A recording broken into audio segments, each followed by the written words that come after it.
He understood English well. He could read articles, follow podcasts, and watch movies without subtitles. When people asked him if he knew English, he always said yes, and technically it was true. English was not new to him. He had studied it for years. He knew the rules, he knew the words, he knew what sentences were supposed to look like. But something strange happened every time a real conversation started. The moment someone spoke directly to him, his mind went blank. Not empty, but frozen. Thoughts were there, somewhere, deep inside, but they did not move. They did not connect. They did not come out. Seconds passed. Silence grew heavier. His heart beat faster. His face felt tense. And then, usually, he smiled, nodded, or answered with something very short. Later, alone, he replayed the conversation in his head. He knew exactly what he wanted to say. Sometimes he even said it out loud to himself, perfectly, clear sentences, correct grammar, good pronunciation. But the moment was gone, and the same thing would happen again next time. This was not laziness. He practiced. This was not lack of vocabulary. He knew the words. This was not fear of English itself. He liked the language. What hurt the most was the feeling that something was wrong with him. He watched others speak English with ease. Not perfect English, simple English, broken sometimes, but confident, natural, alive. And he could not understand why they sounded relaxed while he felt blocked. Why did his brain shut down when he needed it most? Why did English disappear exactly when it mattered? At some point, he stopped trying as much, not because he gave up on English, but because the emotional cost became too high. Every conversation felt like a test he was failing in public. Every pause felt like judgment. Every mistake felt bigger than it really was. So he became quieter. He listened more. He nodded. He avoided situations where speaking was expected.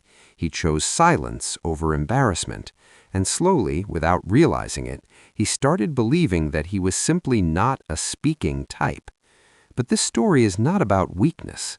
It is about training. From the beginning, his English journey was built on control, correct answers, correct sentences, correct timing. He learned English as something to be managed carefully, not used freely. He learned to think before speaking, to check grammar before opening his mouth, to search for the right word instead of using the first available one.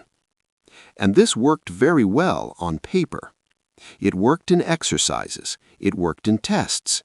It worked in quiet environments where time was not limited and mistakes were private. But real conversations do not work like that. Real conversations move forward even when you hesitate. They do not wait for perfect sentences. They reward reaction, not preparation. This is where the conflict started. His brain wanted safety. Conversation demanded speed. His training taught control. Conversation required release. And every time he tried to speak, these two systems collided. The result was freeze. Not because he lacked intelligence, not because he lacked effort, but because his brain was doing exactly what it was trained to do: stop when conditions were not perfect. In his mind, speaking English was not communication, it was performance, and performance always creates pressure. Pressure changes the body. Breathing becomes shallow, muscles tighten, the mind narrows its focus. Instead of accessing language, the brain scans for danger, for mistakes, for judgment. And when that happens, language access becomes secondary. This is why he could speak alone, but not with others. Alone, there was no threat, no evaluation, no reaction to manage. With people, everything changed. He did not freeze because he did not know English. He froze because English was connected to self-protection. Every sentence carried risk. Every word felt like exposure, and silence felt safer. Many people think this problem is about confidence. They believe that if you become confident first, speaking will follow. But for him, confidence never came before speech. It was always promised somewhere in the future. Speak more and you will become confident.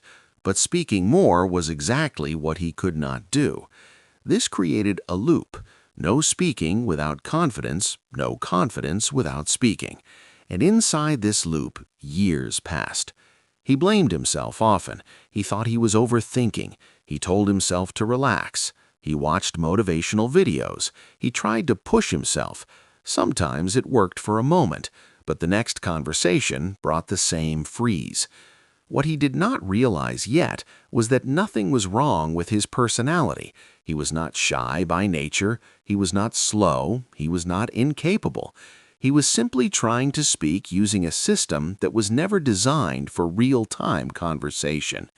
And until that system changed, no amount of effort would feel natural.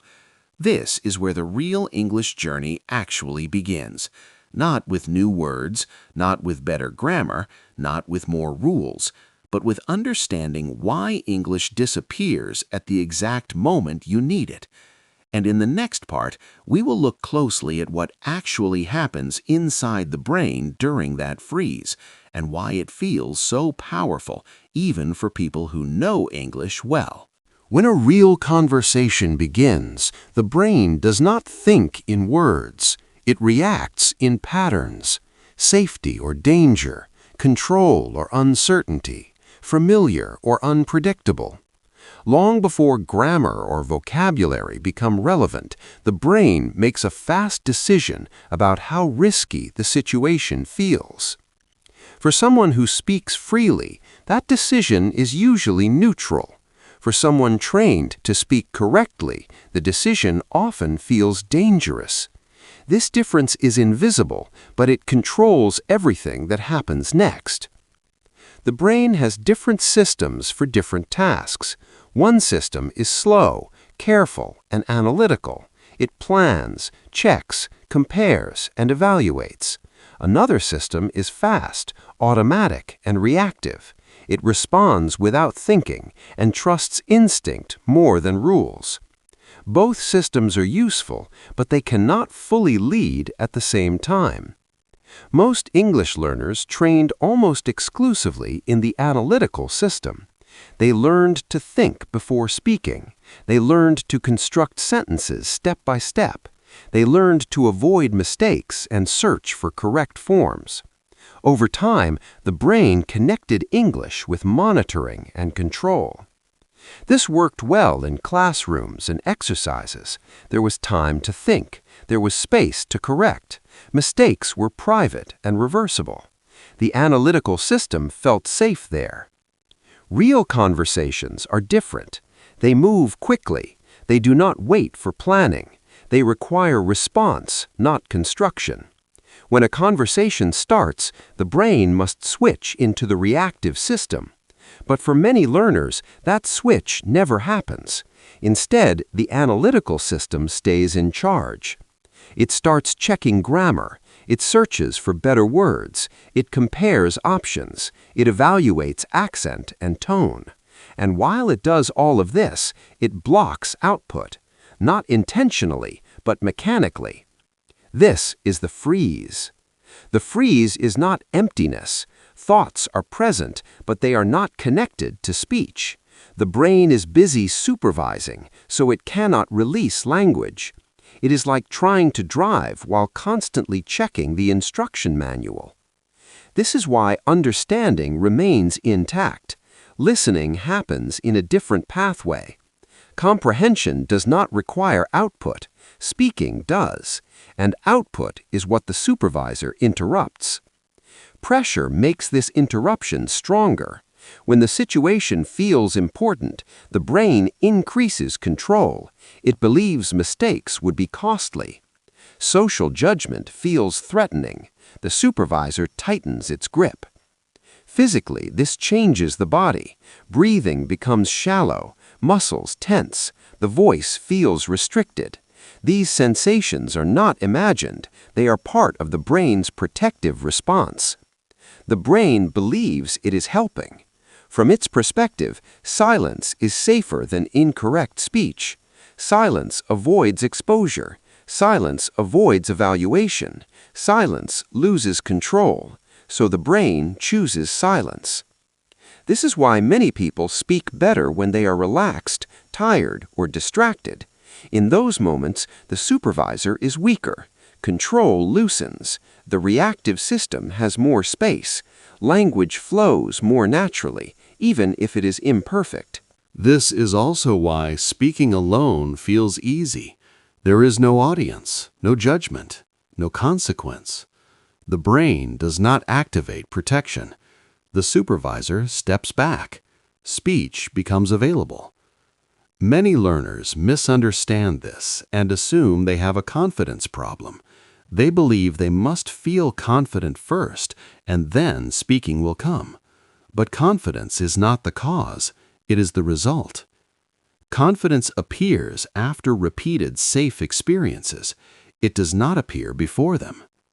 Trying to force confidence without changing the system only increases pressure. It tells the brain that performance matters even more. The supervisor becomes stronger, not weaker.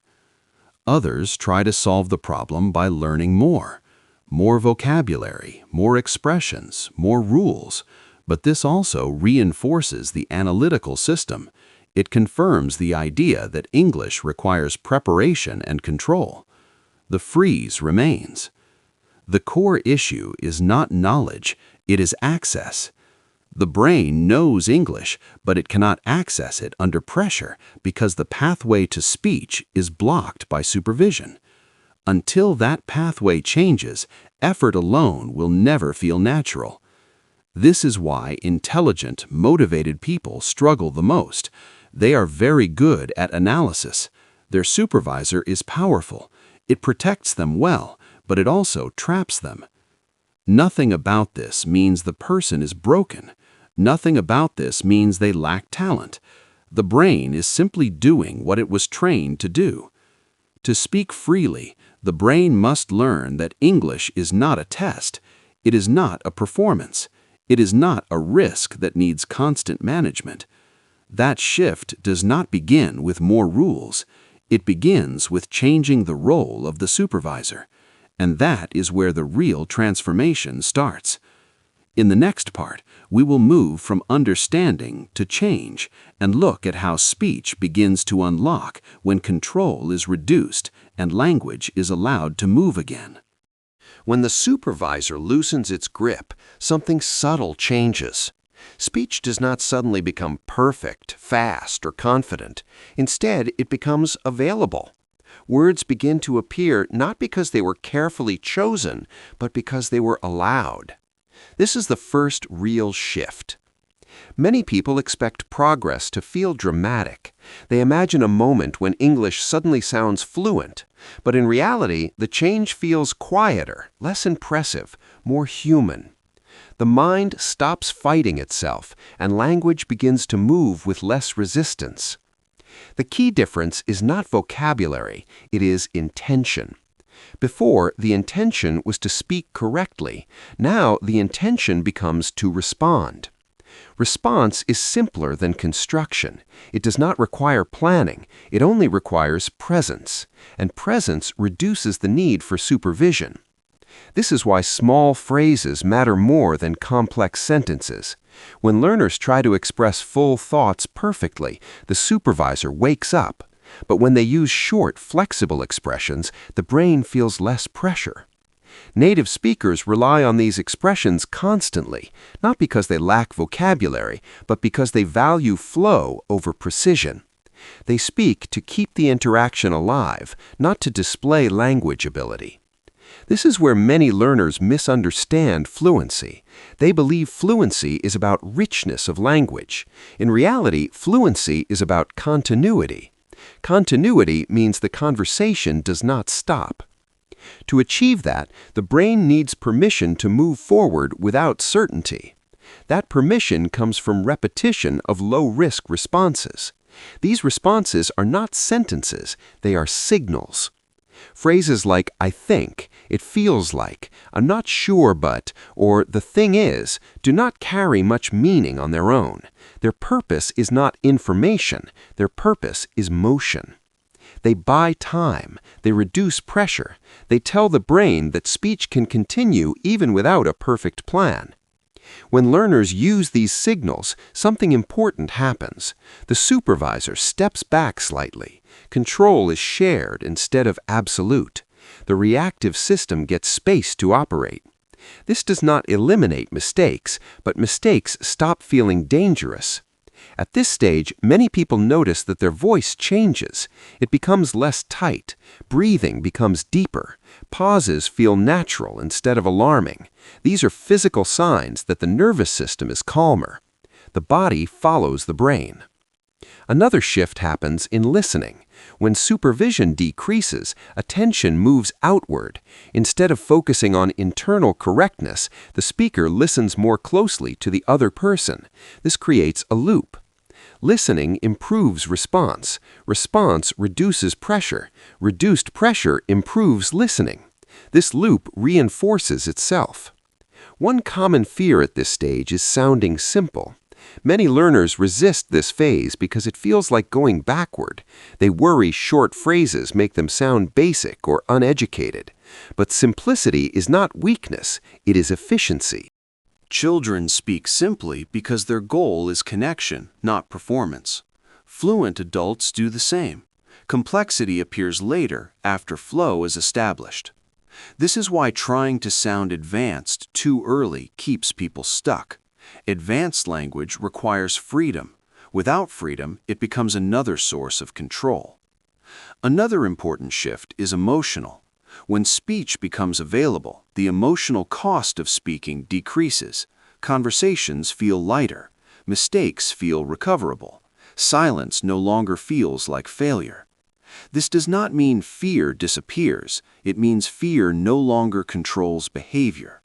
At this point, progress becomes noticeable, not because English is suddenly good, but because avoidance decreases. The person starts speaking more often, not longer, but more frequently. Frequency matters more than length. Short responses repeated often train the brain faster than long speeches attempted rarely. The brain learns through exposure, not ambition.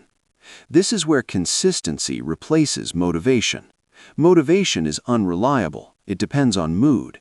Consistency depends on structure. Structure at this stage is simple. Speak when there is something to say. Use signals to start. Allow imperfection. Stay in the interaction. The supervisor will still appear. It will still try to correct, evaluate, and stop. But its role begins to change. Instead of leading, it follows. This transition takes time. It does not happen in one conversation. It happens across many small, imperfect moments. Each time speech happens without disaster, the brain updates its expectations. Risk decreases. Protection relaxes. This is how confidence is built, not imagined. Confidence is not a personality trait. It is a memory of safety. As those memories accumulate, the freeze loses power, not completely, but enough. Enough to speak, enough to respond, enough to stay present. This is not the end of the journey, it is the beginning of a different phase. In the next and final part, we will connect everything together and look at how this shift becomes stable, how setbacks are handled, and how speaking stops feeling like a special effort and becomes part of normal life. At some point, speaking English stops feeling like a special event. It no longer feels like something that requires preparation, courage, or recovery afterward. It becomes part of normal interaction, imperfect but functional. This is the moment many people believe they have finally become fluent. In reality, what changed was not their level of English, but their relationship with it. Earlier, every conversation felt significant. Each word carried weight. Each pause felt dangerous. Speaking required effort because it required control. Now, control is no longer the priority. Participation is. This shift does not mean the supervisor disappears. It still exists, it still notices mistakes, it still wants to correct. But its role is different. Instead of stopping speech, it observes after speech happens. It comments quietly instead of interrupting loudly. This change is critical. When correction happens after expression, learning feels safe. When correction happens before expression, learning feels threatening. The brain remembers the difference. Many people worry that letting go of control will make their English worse. They imagine fossilized mistakes and bad habits. But what actually happens is the opposite. When pressure decreases, sensitivity increases. People begin to notice patterns naturally without forcing them. This is how native speakers improve their language as well. They do not study rules constantly. They absorb feedback through use. Their brains adjust automatically. Stability comes from repetition, not perfection. Setbacks still happen. There are days when words do not come easily. There are conversations that feel awkward. There are moments of silence that feel uncomfortable. But these moments no longer define identity. They are experiences, not evidence. Earlier, one bad conversation could erase weeks of progress. Now, it is just one data point. This emotional resilience is what makes the change last. Instead of asking, "Why can't I speak?" the question becomes, "What helped last time?" The focus shifts from self-judgment to self-observation. That alone reduces pressure. Another important change is expectation. The person no longer expects to sound native, impressive, or advanced. They expect to be understood. That expectation is realistic, and realistic expectations create freedom. Freedom allows experimentation. With experimentation comes growth. At this stage, English stops being something to conquer. It becomes something to live inside, not perfectly, but comfortably. Mistakes become part of movement, not signs of failure. This is why long-term progress depends on identity. If someone still sees themselves as bad at speaking, the supervisor will always try to protect that identity. If someone sees themselves as someone who communicates, the brain supports that behavior instead. Identity is reinforced by action. Every time a person chooses to respond instead of withdraw, that identity strengthens. Every time silence is replaced by even a simple phrase, the brain updates its model. Over time, these updates accumulate. What once felt impossible becomes normal. What once required effort becomes automatic, not because English improved dramatically, but because resistance decreased. This is the real goal of the journey. Not flawless English, available English. English that shows up when needed. English that does not require permission. Many people waste years chasing an image of fluency that does not exist. They imagine a future version of themselves who speaks without hesitation and never makes mistakes. That version is not real. Even native speakers hesitate. Even native speakers search for words. The difference is that they do not interpret hesitation as failure. When learners stop interpreting hesitation as failure, the freeze loses its meaning. It becomes a pause, not a threat. This is why progress feels invisible from the inside. There is no dramatic finish line. There is only a gradual return to normal human interaction. And that is enough. The real English journey is not about reaching a destination. It is about removing barriers that never needed to be there in the first place. Once those barriers are gone, language does what it is meant to do. It connects. If you recognize yourself in this process, nothing is wrong with you. You were not slow. You were not incapable. You were simply trained for control in a situation that required freedom. That can be changed. Not overnight, not perfectly, but consistently. And consistency is enough. You do not need to become a different person to speak English. You need to let the person you already are respond without fear. That is where speech lives. That is where confidence grows. And that is where this journey continues, not as a struggle, but as a part of life.